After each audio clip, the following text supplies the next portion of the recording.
Hello, हा. आबिटकर साहेब बोलतायत का? हो, बोलतोय. साहेब नमस्कार, मी जे रुग्णालयातून बोलतोय.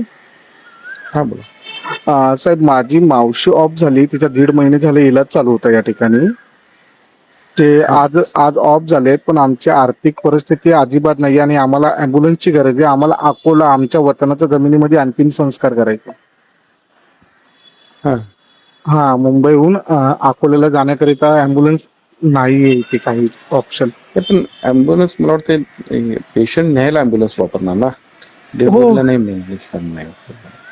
नाही, डेड बॉडीसाठी आहे, पण ते साहेब 20 आणि 30 हजार रुपये बोलतात साहेब मी आमच्याकडे. तेच म्हणतोय, आपल्याकडे ती प्रोव्हिजन नाही आहे. डेड बॉडीला अँब्युलन्स म्हणण्यापेक्षा काय म्हणता येईल त्याला, तशा पद्धतीची वाहन व्यवस्था बहुतेक नाही. तर मी माहिती घेतो. साहेब काय झालं तर बघा ना प्लीज. नाही, पण प्रोव्हिजन असेल तर सांगेनच ना, नो प्रॉब्लेम. मी माहिती घेतो. ठीक आहे साहेब.